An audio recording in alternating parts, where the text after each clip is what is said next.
ఆ ప్రోగ్రామ్కి సంబంధించి మీరు ఆన్సర్ చేయాల్సి ఉంటుంది. జరిగింది ఆదిత్య L1 మిషన్ అని అంటున్నాం. సో ఈ ఆదిత్య L1 మిషన్ అనేది సో భారత్ ప్రయోగించినటువంటి మొట్టమొదటి సూర్యుడి అన్వేషణకి సంబంధించినటువంటి మిషన్ అండి. సో దేనికోసం ఈ మిషన్ని లాంచ్ చేయడం జరిగింది అని అంటున్నాం, సూర్యుడి కోసం ఈ మిషన్ని లాంచ్ చేయడం జరిగింది. సో సూర్యాన్వేషణ కోసం, సూర్యుడి అన్వేషణ కోసం సో ఈ మిషన్ని లాంచ్ చేయడం జరిగింది అని అంటున్నాం. సో మరి ఈ మిషన్ అనేది ఇప్పుడు ఎక్కడికి చేరుకోవడం జరిగింది అని అంటే L1 దగ్గరికి చేరుకోవడం జరిగింది. సో ఆదిత్య L1 మిషన్ అని అంటున్నాం. ఇప్పుడు ఈ ఆదిత్య L1 అనేది లాంగ్రెంజియన్ పాయింట్ దగ్గరికి చేరుకోవడం జరిగింది అని అంటున్నాం. ఎక్కడికి అని అంటున్నాం? లాంగ్రెంజియన్. సో ఈ లాంగ్రెంజియన్ పాయింట్ అంటే ఏంటి అనేది మనకి చాలా క్లియర్గా నేను చెప్తా. అలాగే ఇప్పుడు ఈ పాయింట్ దగ్గర ఆదిత్య L1కి సంబంధించిన అప్డేట్స్ ఏమొచ్చినాయి అనేది కూడా చెప్తాం. ఇక్కడ ప్రత్యేకంగా ఈ అంశాలను గురించి తెలుసుకోవాలంటే మనం ముందుగా డిస్కస్ చేయాల్సినటువంటి ఒక ఆర్బిట్ ఉంది, దాన్నే లేదా కక్ష అని కూడా అని అంటాం.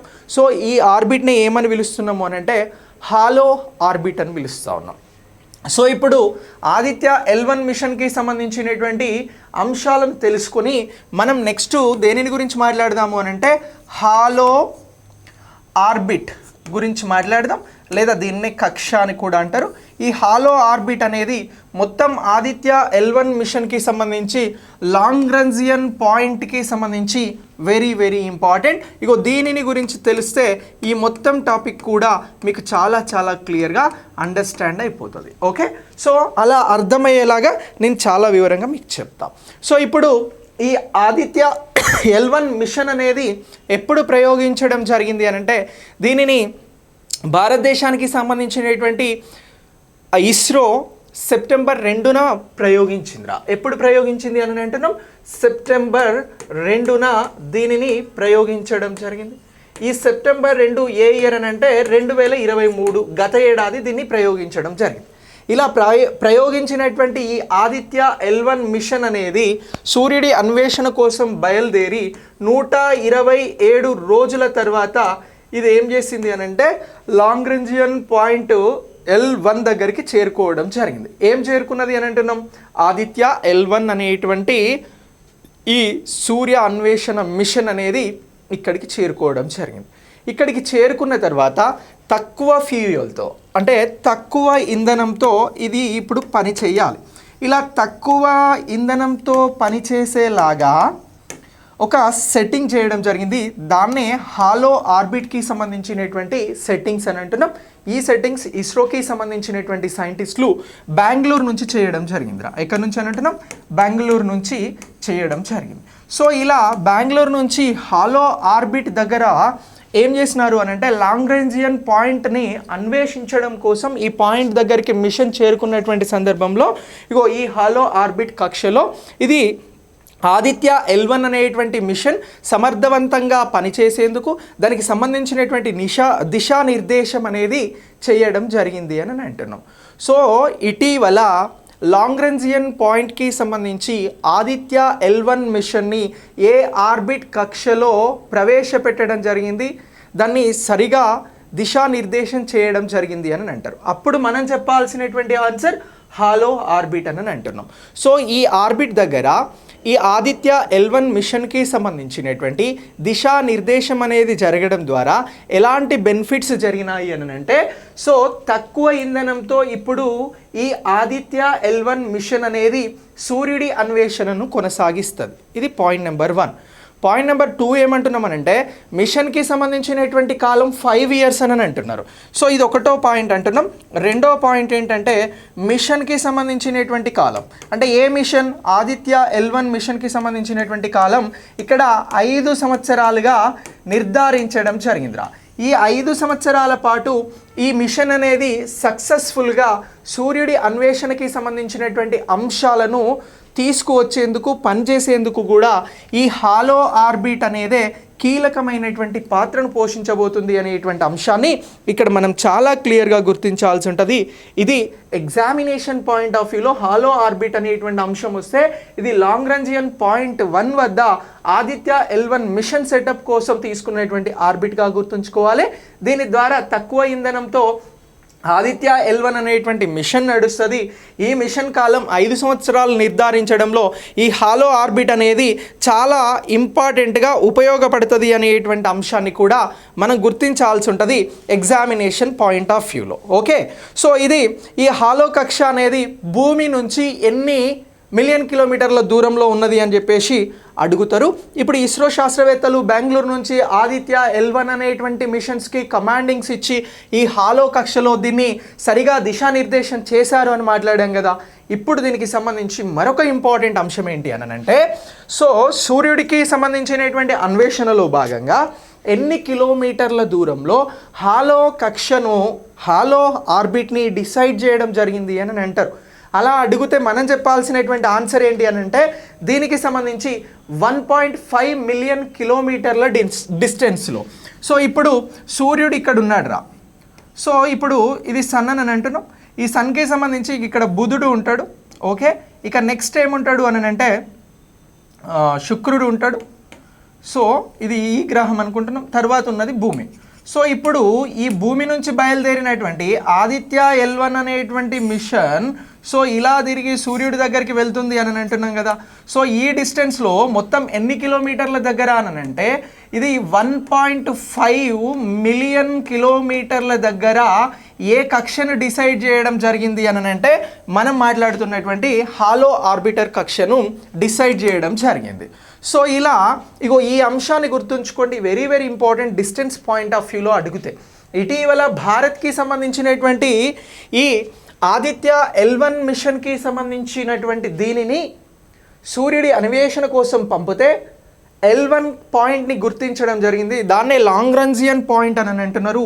ఇది ఎన్ని కిలోమీటర్ల దూరంలో ఏ ఆర్బిట్ ద్వారా దీన్ని డిసైడ్ చేయడం జరిగింది అని అంటే 1.5 మిలియన్ కిలోమీటర్ల డిస్టెన్స్లో ఈ ఆర్బిట్ని ఈ కక్షని హాలో కక్షని డిసైడ్ చేయడం జరిగింది అనేటువంటి అంశాన్ని చాలా చాలా క్లియర్గా గుర్తించాల్సి ఉంటుంది. ఇది చాలా చాలా ఇంపార్టెంట్. ఓకే, సో ఇలా ఇగో ఈ అంశం అనేది మనకు చాలా కీలకము అని అంటున్నాం. ఇక ఇప్పుడు ఒక ఇంట్రెస్టింగ్ క్వశ్చన్ అడుగుతా. ఇది ఎగ్జామినేషన్ పాయింట్ ఆఫ్ వ్యూలో కూడా చాలా చాలా ఇంపార్టెంట్.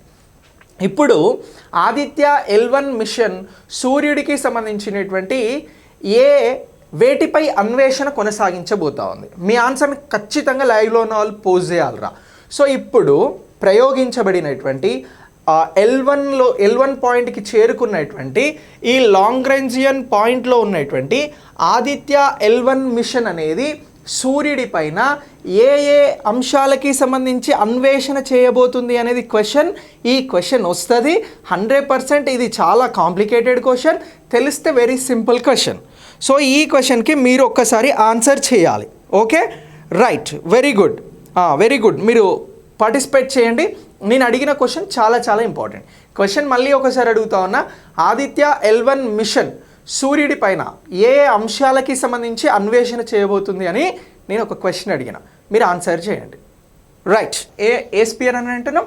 ఒకటి ఫోటోస్పియర్, రైట్, ఫోటోస్పియర్. ఇక రెండోది వచ్చి ఏంటి అని అంటే ఫోటోస్పియర్ తర్వాత మనం చెప్పాల్సినటువంటిది క్రోమోస్పియర్. ఏమంటున్నాం? క్రోమోస్పియర్. ఇక నెక్స్ట్ దీని తర్వాత కరోనా అని అంటున్నాం. So corona. సో ఇలా ఈ మూడింటి అన్వేషణ అనేది ఆదిత్య L1 ద్వారా ప్రత్యేకంగా జరుగుతుంది అనేటువంటి అంశాన్ని గుర్తుంచుకోండి.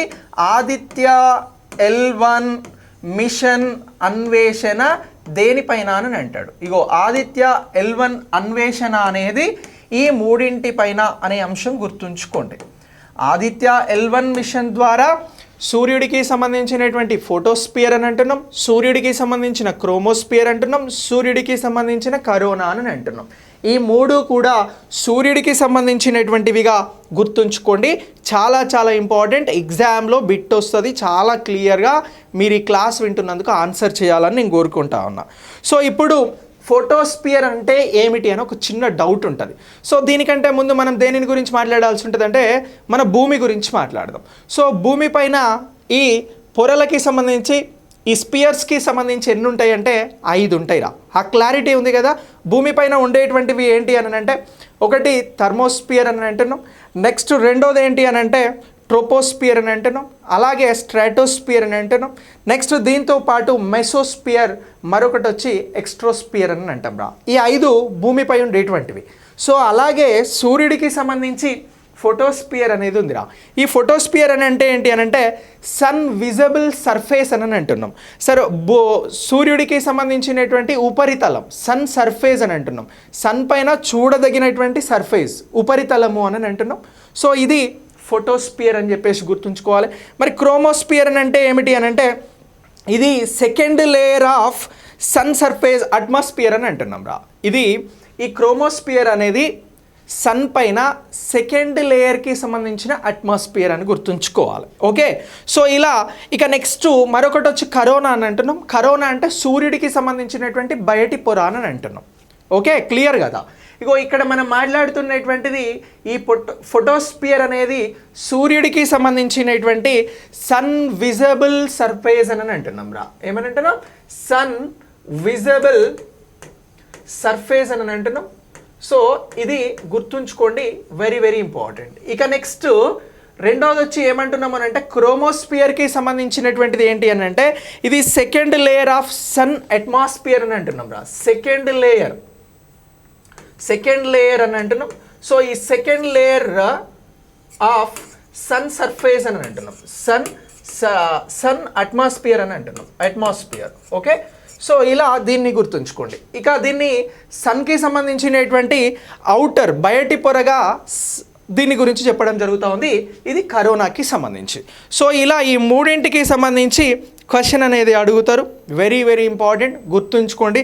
అందుకోసమే నేను ఇక్కడ దీన్ని చాలా విస్తృతంగా వైడ్గా అర్థమయ్యేలాగా చెప్పడం జరుగుతూ ఉంది. ఇది దీనికి సంబంధించింది. ఈ మూడింటి పైన పనిచేయబోతున్నటువంటిదే మనం మాట్లాడుతున్నటువంటి ఆదిత్య L1కి సంబంధించినటువంటి అన్వేషణ మిషన్. సో ఈ ఆదిత్య L1 అనేటువంటి దానిని ఇప్పుడు 127 రోజుల తర్వాత లాంగ్రెంజియన్ 1 దగ్గర సెటప్ చేయడం జరిగింది.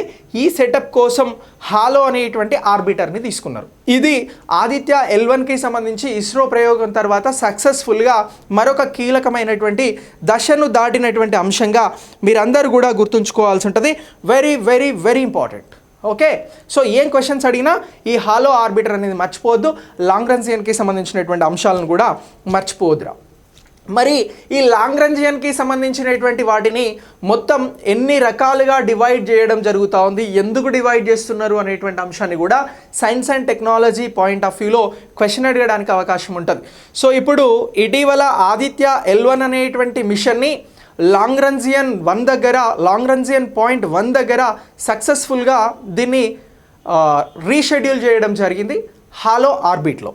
సో మరి ఇలాంటి L1కి సంబంధించినటువంటి లాంగ్రెంజియన్స్ ఎన్ని ఉన్నాయి అని చెప్పేసి అడుగుతారు. అయితే వీటిని ఎలా డిసైడ్ చేసినారు అని కూడా అడుగుతారు. ఇప్పుడు ఇస్రో శాస్త్రవేత్తల ప్రకారం, ఎవరి ప్రకారం అని అంటున్నాంరా? ఇస్రో శాస్త్రవేత్తల ప్రకారం మనం ఒకసారి ఈ లాంగ్రెంజియన్ గురించి మాట్లాడదాం రా. సో లాంగ్రెంజియన్ అనేటువంటిది ఏంటి అని అంటే ఇది సూర్యుడు అలాగే భూమికి సంబంధించి, సూర్యుడు భూమి. సో ఇప్పుడు సూర్యుడు ఒక నక్షత్రం, భూమి ఒక గ్రహం.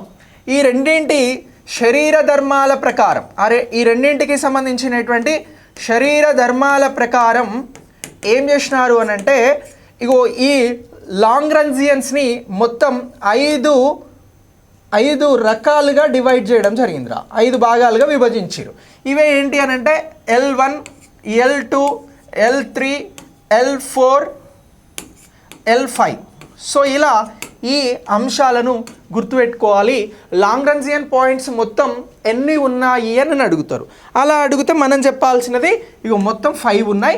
ఈ 5 ఎలా డిసైడ్ చేశారు అని అంటే సూర్యుడు భూమికి సంబంధించినటువంటి శరీర ధర్మాల ప్రకారం 5 రకాలుగా వీటిని డివైడ్ చేయడం జరిగింది.